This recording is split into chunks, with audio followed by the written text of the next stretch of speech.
அனைவருக்கும் வணக்கம். இன்றைய பதிவுல மீனராசி அன்பர்களுக்கான 2024ஆம் ஆண்டு குரு பெயர்ச்சி பலன்கள் தாங்க பார்க்க போறோம். வீடியோக்குள்ள போறதுக்கு முன்னாடி முதன்முறையா நீங்க நம்ம சேனலை பாக்குறீங்க அப்படின்னா மறக்காம சப்ஸ்கிரைப் பண்ணி வச்சுக்கோங்க. இந்த குரு பெயர்ச்சி 2024 எப்படி இருக்கும் அப்படின்னு சொல்லிட்டு பார்க்கலாம். பொதுவா மனிதர்கள் வாழ்க்கையில அனைத்து சுப காரியத்தையும் செய்யக்கூடிய ஒரு கிரகம் அப்படின்னா அது குரு பகவான் தாங்க. இந்த குரு பகவானை நம்ம எடுத்துக்கிட்டோம் அப்படின்னா ஒரு வருட காலங்கள் ஒரு ராசியில சஞ்சாரம் செய்து அனைத்து ராசி அன்பர்களுக்குமே நல்ல நற்பலன்களை தருகின்ற காரணத்தால இந்த குரு பெயர்ச்சி அதிக முக்கியத்துவம் கொடுத்து நம்ம பார்க்கிறோங்க. அத்தகைய சிறப்பு வாய்ந்த குரு பகவான் 2024ஆம் ஆண்டு மே மாதம் 1ஆம் தேதி மதியம் 2:29 மணிக்கு மேஷ ராசியில இருந்து ரிஷப ராசிக்கு பயிற்சியாகிறாருங்க. பொதுவா பூரட்டாதி நட்சத்திரம் 4வது பாதம், உத்திரட்டாதி நட்சத்திரம் 1 முதல் 4 பாதங்கள் முடிய, ரேவதி நட்சத்திரம் 1 முதல் 4 பாதங்கள் முடிய. அப்போ இந்த நட்சத்திரத்தில் பிறந்த நண்பர்கள் கண்டிப்பா மீன ராசிக்காரங்களா தாங்க இருப்பீங்க. மீன ராசியை பொறுத்த வரைக்கும் ஒரு பக்கம் 7.5 சனி இப்பதான் துவங்கி இருக்கு. அப்போ 7.5 சனியின் துவக்கத்துல நீங்க இருக்கீங்க. ராசியில உங்களுடைய ராசியில ராகு பகவான் இருக்கிறாருங்க. ராசிநாதன் குரு பகவானை நம்ம எடுத்துக்கிட்டோம் அப்படின்னா ராசிக்கு 3ஆம் இடத்துல பயிற்சியாகி சஞ்சாரம் செய்ய போறாரு. அப்ப வரக்கூடிய குரு பயிற்சியில உங்களுடைய ராசிக்கு 3ஆம் இடத்துல குரு பகவான் இருக்க போறாரு. 12 ராசியில ரொம்பவும் கவனமாக இருக்க வேண்டிய ராசி அப்படின்னு நம்ம எடுத்துக்கிட்டோம்னா கும்பம், மீனம் தாங்க. அப்போ மீன ராசியை பொறுத்த வரைக்கும் 7.5 சனி இப்போ துவங்கி இருக்கு. ரொம்ப கவனமாக இருக்க வேண்டிய ராசி. முன்னெச்சரிக்கையும் முன் யோசனையும் அவசியம் தேவை. எந்த அளவுக்கு நம்ம ஜாக்கிரதையா இருக்கோமோ அந்த அளவுக்கு இந்த 7.5 சனி ராசியில ராகு இருக்கக்கூடிய பாதிப்புகளை நம்ம தவிர்க்கலாமுங்க. அப்போ ராசியில பாத்தீங்கன்னா ஒரு பாம்பு கிரகம் இருக்கு. அது ராகு பாத்தீங்கன்னா கடுமையான நெருக்கடிகளையும் ஒரு விதமான இனம் புரியாத பயத்தையும் ஏற்படுத்தக்கூடிய ஒரு கிரகம். அப்பேற்பட்ட கிரகம் ராசியில சஞ்சாரம் செய்யும் பொழுது இந்த மீனராசி அன்பர்கள் ரொம்பவே கவனமாக இருக்கணுங்க. பொருளாதாரத்துல உங்களுக்கு அதாவது சம்பாதிக்கும் பணத்தை நீங்க உங்களுடைய குடும்ப உறுப்பினர் நம்பிக்கையான நபர்கிட்ட நீங்க கொடுத்து வைக்கலாம். ஒரு சேவிங்ஸை நீங்க ஏற்படுத்தலாம். உங்க கையில காசு இருந்துச்சு அப்படின்னா காசு தண்ணி மாதிரி கரையுங்க. அப்போ பொருளாதாரத்தார நீங்க இந்த காலகட்டத்துல சேர்க்கிறது ரொம்ப சிரமம் அப்படின்னே சொல்லலாம். அப்போ சேவிங்ஸை உங்களுடைய குடும்ப உறுப்பினர்கிட்ட கொடுத்து வைங்க. சனி பகவானை நம்ம எடுத்துக்கிட்டோம் அப்படின்னா 12ஆம் இடத்துல இருந்து 7.5 சனியோட துவக்கத்துல இருக்கின்ற காரணத்தால தேவையில்லாத விரய செலவுகள் உங்களுக்கு வரும். மருத்துவ செலவுகள் அதிகரிக்க கூடும். குறிப்பா உத்தியோகத்துல இடமாற்றம் உங்களுக்கு நடக்கும். விரும்பத்தகாத இடமாற்றங்கள் உங்களுக்கு கட்டாயப்படுத்தி நடக்கும். உங்களுக்கு வேலையில ஒரு விதமான சோம்பேறித்தனத்தை அதிகப்படுத்துவார். பொதுவா இந்த 7.5 சனி காலத்துல உங்களுக்கு வேலையில பெருசா உங்களுக்கு ஒரு ரெகக்னிஷன் கிடைக்காதுங்க. அப்போ ஒரு சின்ன விஷயத்துக்கு நீங்க 10 மடங்கு அதுல இருந்து 100 மடங்கு உங்களுடைய எஃபெக்ட போடணும்.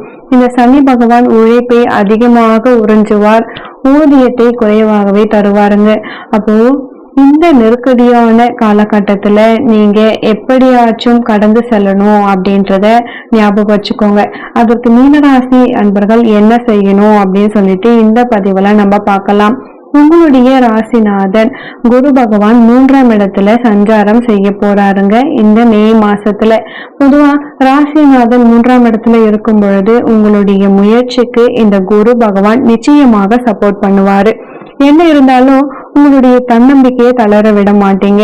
உங்களுக்கு ஏற்படக்கூடிய அவமானங்களாக இருந்தாலும் தர்ம சங்கடங்கள், பொருளாதாரத்துல இருக்கக்கூடிய இடர்பாடுகள் அனைத்தையும் நீங்க எதிர்கொள்ள ஒரு போராட்டத்தை ஏற்படுத்துவீங்க.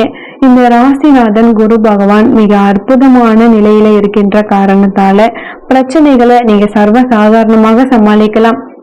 உங்களுடைய ராசிநாதன் பயணிக்கக்கூடிய நட்சத்திரத்தை நம்ம எடுத்துக்கிட்டோம்னா கிருத்திகை நட்சத்திரத்துல ஆரம்ப காலத்துல பயணம் செய்கிறாரு.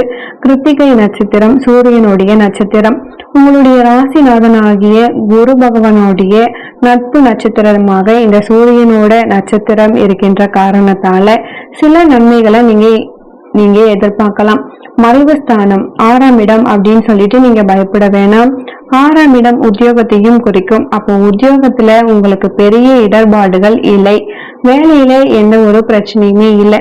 அப்போ உழைப்பு, உங்களுடைய உழைப்புக்கேற்ற ஊதியம் இங்க குறைவாக இருக்கும். ஏன் அப்படின்னா ஒரு பக்கம் 12ஆம் இடத்துல சனி பகவான் இருக்கிறாருங்க. அப்போ சனி பகவான் 12ஆம் இடத்துல இருக்கின்ற காரணத்தால உங்களுக்கு உழைப்பு அதிகமாக தான் உறிஞ்சப்படும், ஊதியம் குறைவாக தான் கிடைக்கும்.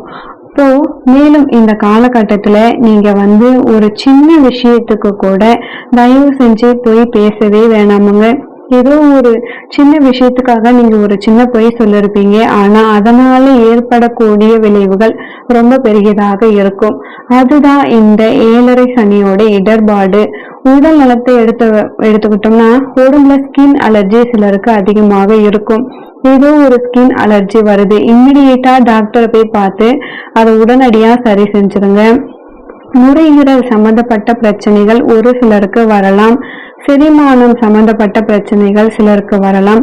குறிப்பா ஜங்க் ஃபுட் சாப்பிடக்கூடியவர்கள், ஹோட்டல்ல அதிகமா சாப்பிட்றவங்க இந்த உணவு கட்டுப்பாட்டை தயவு செஞ்சு கடைபிடிங்க. ராசியில ராகு இருக்கும் பொழுது நீங்க உணவு கட்டுப்பாட்டை கண்டிப்பா நீங்க சரியா கடைபிடிக்கல அப்படின்னா செரிமான பிரச்சனைகள், வயிறு சம்பந்தப்பட்ட தொந்தரவுகள் உங்களுக்கு அதிகரிக்க கூடும். எப்பவுமே சந்திரன் ராகு இருக்கும் பொழுது அடிக்கடி ஃபுட் பாய்சன் சம்பந்தப்பட்ட விஷயங்கள்ல அதிகமாக பிரச்சனைகளை ஏற்படுத்துவாருங்க. 3ஆம் இடத்துல குரு பகவான். 3ஆம் இடம் அப்படிங்கிறது இடமாற்றத்தை குறிக்கும். அப்போ உத்தியோகத்துல ஏதாவது இடமாற்றம் கண்டிப்பாக உங்களுக்கு நடந்தே தேரும். உங்களுடைய ராசிக்கு 10ஆம் இடத்ததிபதி குரு பகவானா இருந்து 3ஆம் இடத்துல இருக்கின்ற காரணத்தால தொழிலை விரிவுபடுத்த நீங்க முயற்சி செய்வீங்க. ராசியில ராகு இருக்கும் பொழுது உங்களுடைய சக்திக்கு மீறி நீங்க தொழிலை அபிவிருத்தி செய்யாதீங்க. இது உங்களுக்கு உகந்த காலகட்டம் கிடையாது. 7.5 சனியில நீங்க ஏற்கனவே என்ன தொழில் செய்யறீங்களோ, எந்த உத்தியோகத்துல இருக்கீங்களோ அதுல உங்களுடைய முயற்சியை நீங்க செய்துவாங்க. ஏன்னா அபரிவிதமான தொழிலை நீங்க விரிவுபடுத்தணும். நிறைய கடன் வாங்கினீங்கன்னா அந்த கடன்ல நீங்க சிக்கிப்பீங்க. எந்த ஒரு விஷயமாக இருந்தாலும் அதுல ஒரு குறுக்கு வழியை சொல்லி கொடுக்கக்கூடிய கிரகம் அப்படின்னா அது ராகு பகவான். அந்த ராகு பகவான் ராசியில சஞ்சாரம் செய்யும் பொழுது நீங்க எந்த ஒரு விஷயமாக இருந்தாலும் அதுல ஒரு குறுக்கு வழியை நீங்க கண்டுபிடிச்சீங்கன்னா சனி பகவானின் தொந்தரவு இருக்கும். ஏன்னா சனி பகவான் சட்டத்துக்குரிய கிரகம், நேர்மைக்குரிய கிரகம். அப்போ நீங்க தயவு செஞ்சு குறுக்கு வழியில எந்த ஒரு விஷயத்திலையும் செல்லாதீங்க. இந்த குரு பயிற்சியில சில நன்மையான பலன்கள் நம்ம எடுத்துக்கிட்டோம் அப்படின்னா, யாரெல்லாம் வெளிநாடு, வெளி மாநிலம் இந்த இடத்துல வேலைக்கு முயற்சி செய்கிறீங்க அப்படின்னா கண்டிப்பாக உங்களுக்கு வெளிநாடு செல்லக்கூடிய வாய்ப்புகள் உங்களுக்கு நிச்சயமாக உண்டு. வளர்ச்சியும் பாத்தீங்கன்னா வெளிநாடு சென்று ஒரு நல்ல பொருளாதாரத்தை நீங்க சம்பாதிக்கக்கூடிய அமைப்புகள் இந்த காலகட்டத்துல உங்களுக்கு ரொம்பவே அற்புதமாக இருக்கு. அப்போ சொந்த ஊர்ல நீங்க உத்தியோகமோ சொந்த தொழிலோ செஞ்சுட்டு இருக்கீங்க அப்படின்னா பெரியதாக வளர்ச்சி இருக்காது. ஏன்னா 2 பாவ கிரகங்களின் தாக்கம் ராசிக்கு இருக்குதுங்க. 12ஆம் இடத்துல சனி பகவான் தன்னுடைய 3ஆம் பார்வையாக தனஸ்தானத்தை பார்க்கிறாருங்க. அதே நேரத்துல ராசிக்கு 6ஆம் இடத்தையும் பார்க்கிறாரு. அப்போ ராசியிலே பாத்தீங்கன்னா வெளிநாட்டு கிரகம் ராகு இருக்கு. அப்போ வெளிநாடு நீங்க சென்று, வெளி மாநிலம் சென்று உங்களுடைய ஜீவனத்தை நீங்க செஞ்சீங்க அப்படின்னா நல்லதொரு வளர்ச்சியை நீங்க பார்க்கலாமுங்க. ஆனா அதற்கு மாறாக உள்ளூர்ல இருந்து நீங்க தொழில் செய்யும் பொழுது சில இடர்பாடுகள் உங்களுக்கு நடக்கலாம். மீன ராசியாக நீங்க இருந்து எந்த தொழில இருந்தாலுமே, எந்த உத்தியோகத்துல இருந்தாலுமே வேற்றுமொழி பேசுறவங்க கிட்ட, அதாவது அந்நிய பாஷை பேசக்கூடிய நபரிடம் சேர்ந்து நீங்க வேலை செய்யும் பொழுது அந்த வேலையில உங்களுக்கு அந்த தோஷத்தின் தாக்கம் குறைஞ்சி ஒரு நல்லதொரு வளர்ச்சியை நீங்க பெற போறீங்க. பொருளாதாரம் உங்களுக்கு மேலோங்கும். எந்த ஒரு நிலையிலுமே பாத்தீங்கன்னா ஜீவனம் உங்களுக்கு சிறப்பாகவே இருந்துட்டே இருக்கும்.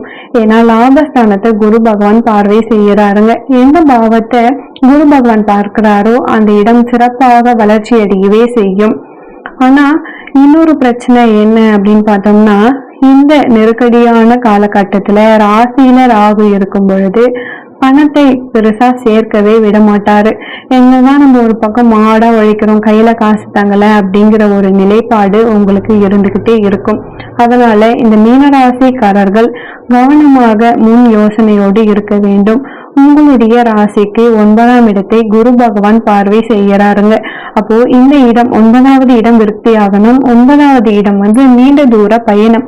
அப்போ நீண்ட தூர பயணத்தால லாபம் அடைய போகுது அப்படிங்கிறத இந்த குரு பகவான் சுட்டி காட்டுறாரு. இந்த காலகட்டத்துல திருமண வரம் எப்படி இருக்கும், திருமணம் அமையுமான்னு கேட்டீங்கன்னா 7ஆம் இடத்துக்கு குரு பார்வை இருக்கின்ற காரணத்தால கடுமையான முயற்சிக்கு பிறகு உங்களுக்கு திருமணம் அமையக்கூடிய அமைப்பு உண்டு. கோச்சாரத்துல சில கிரக அமைப்புகள் சரியாக இல்லை அப்படின்னாலுமே உங்களுடைய சுய ஜாதகத்துல நல்ல தசாபுக்தி அமைப்பு இருக்கும் பொழுது நிச்சயமாக சுப நிகழ்ச்சிகள் உங்களுக்கு நடக்கக்கூடும். அதே நேரத்துல 9ஆம் இடத்துக்கு குரு பார்வை இருக்கு, ரொம்ப அருமையான அமைப்பு.